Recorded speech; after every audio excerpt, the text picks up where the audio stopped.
Sometimes the best way to understand a huge historical moment isn't to read a textbook. Nope. Sometimes all you need is a seat at the right dinner table. Today, we're going to do just that. We're stepping back in time to one specific meal on one specific day to see what it can tell us about a whole era. So come on, let's pull up a chair and travel back to Thanksgiving, 1920. All right, so our story kicks off with something you'd never expect. Picture it, Thanksgiving Day, November 25th, 1920. We're in sunny San Diego, California. Now, while most of the country was probably bundled up, the temperature here hits a shocking 87 degrees Fahrenheit. I mean, can you even imagine? That is not the crisp autumn air we think of for Thanksgiving, and it sets a really unique stage for what's about to unfold. And just like that, we meet the matriarch of our story, Della Carringer, probably fanning herself in the heat. Through this one little comment, we're immediately grounded in that moment, feeling that strange, unseasonable warmth as her family starts to arrive. So, let's step inside. Welcome to 2105 30th Street, the Carringer family home. The scene is just classic Americana. We're gathered around this incredible walnut table, one that the patriarch, Austin, actually built with his own two hands. The windows are thrown wide open to catch any breeze, and the family's best china is out and gleaming. 4 generations are about to sit down for their holiday feast. Okay, but before anyone even sits down, you got to think about the prep work. The kitchen, well, that was the absolute heart of this whole celebration. It was a buzzing hive of activity, and it had been since way before dawn. We're talking about an era long before all our modern gadgets. A feast on this scale, it was a massive all-hands-on-deck effort, all cooked on a wood stove, even on an 87-degree day. Phew! And what a feast it was. I mean, just get a load of this menu. Everything, and I mean everything, was made from scratch. The massive 20-pound turkey, the pies, the cranberry relish, the whole shebang. This whole thing was basically a masterclass put on by the women of the family, Della, her mom Abby, her daughter-in-law Emily, and Emily's mother Georgiana. A true team effort across the generations. Now, this little compliment from Austin's brother Edgar, it's so much more than just polite dinner chat. It speaks to this really deep pride in being self-sufficient. Those herbs in the dressing, came straight from their own family garden. The green beans were probably picked that very morning.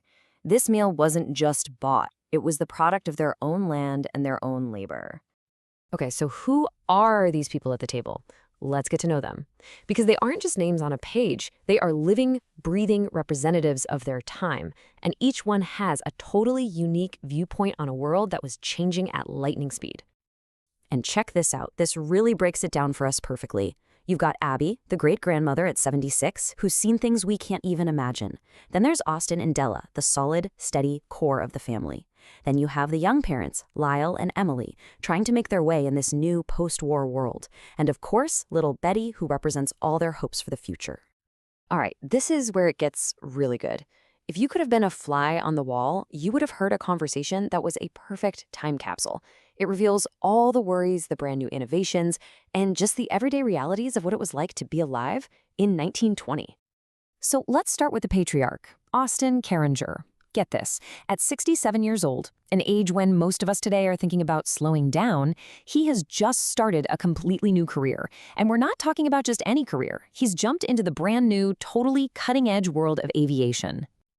You can just feel the passion, right?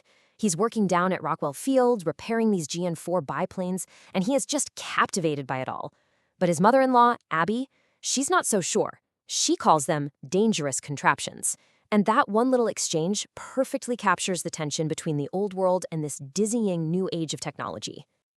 And this is what I find so fascinating. This slide really drives the point home. Today, we think of 67 as pretty much the finish line for our career. But for Austin, it was the starting pistol for a whole new adventure.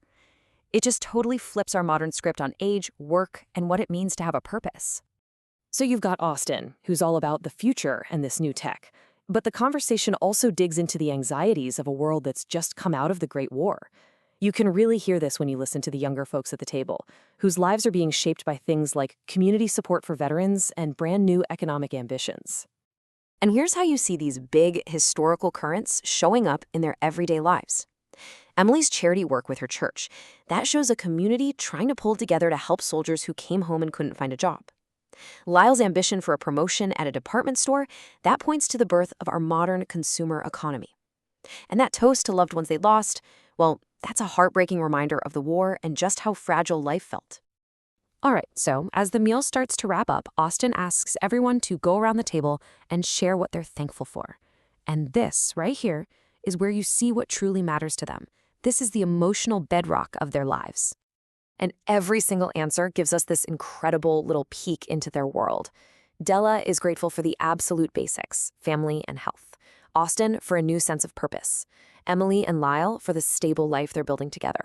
And Edgar for the simple joy of just being together. You see a pattern? It all comes back to the same things: connection, purpose, and security. So what's the big takeaway here? What does this one family on this one crazy hot day really tell us?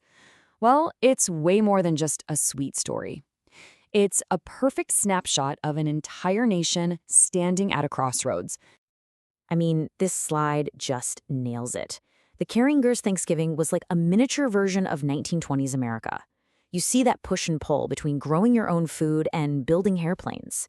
You see how the multi-generational family was the absolute center of the universe. And you see a society trying to heal from a terrible war, all while looking ahead with this mix of incredible hope and a little bit of anxiety. But in the end, after all the talk about airplanes and promotions and the changing world, Della brings it all right back home. Her words just cut through the 100 years that separate us from them. Health, togetherness, gratitude. Those were the things that really mattered then. And let's be honest, they're the things that still matter the most now. And that really leaves us with one last thing to think about. Our own daily rituals, our own conversations around the dinner table, they're creating a historical record right now, in real time. So what would a historian 100 years from now make of your last big family gathering? What worries, what hopes, and what new technologies would they see reflected in your life? Makes you think, doesn't it?